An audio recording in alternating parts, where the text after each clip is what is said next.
నమస్తే, welcome to Abhinav Bharat. ఒకవైపు పాకిస్తాన్, మరోవైపు భీకర ఎండలు, పాముల భయం, అయినా తగ్గని మహిళా బీఎస్ఎఫ్. ప్రస్తుతం భారతదేశంలో ఎండలు మండిపోతున్నాయి.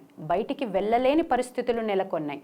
అయితే ఇలాంటి ఎండల్లో మహిళా బీఎస్ఎఫ్ జవాన్లు భారతదేశానికి విశేషమైన సేవలు అందిస్తూ ప్రస్తుతం అందరి ప్రశంసలను అందుకుంటున్నారు.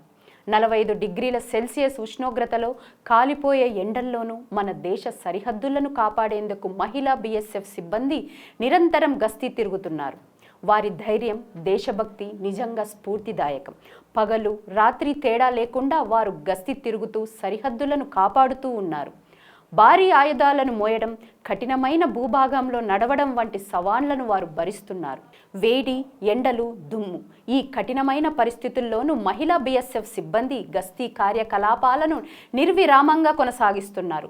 వ్యక్తిగత సౌకర్యాలను పక్కన పెట్టి దేశ భద్రతకు అత్యంత ప్రాధాన్యం ఇస్తున్నారు. ఎండలు ఎంత తీవ్రంగా ఉన్నా, చలి ఎంత కఠినంగా ఉన్నా మా దృఢ నిశ్చయం, ధైర్యాన్ని ఎవరూ అడ్డుకోలేరు. మా లక్ష్యం ఏమిటంటే దేశ భద్రత ఏ పరిస్థితిలోనైనా కాపాడటం అని బీఎస్ఎఫ్ కానిస్టేబుల్ కుల్దీప్ కౌర్ గస్తీ విధుల్లో పాల్గొంటూ చెప్పారు. పాముల భయం కూడా వారికి ఒక అదనపు సవాలనే చెప్పాలి. ఎండాకాలంలో, వర్షాకాలంలో ఈ పాములు మరింత చురుకుగా మారటంతో సిబ్బందికి అదనపు ముప్పు ఏర్పడుతుంది. ఈ పాములు బంకర్లలోకి ప్రవేశించకుండా నిరోధించడానికి వాళ్ళు బంకర్ల చుట్టూ గుంతలు తవ్వుతారు. ఈ జవాన్లు తేలు కాటుకు కూడా సిద్ధంగా ఉండాలి.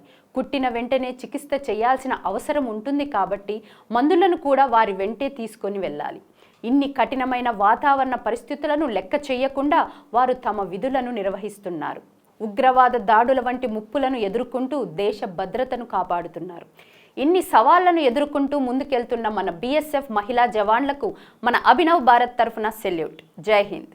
నాయకులారా, మీ పనితనం మీ అధినాయకులకు తెలియజేయాలనుకుంటున్నారు. ప్రజలారా, మీ సమస్యలను మీ నాయకులకు తెలియజేయాలనుకుంటున్నారు. ప్రజా సమస్యల పరిష్కార వేదిక మీ అభినవ్ భారత్.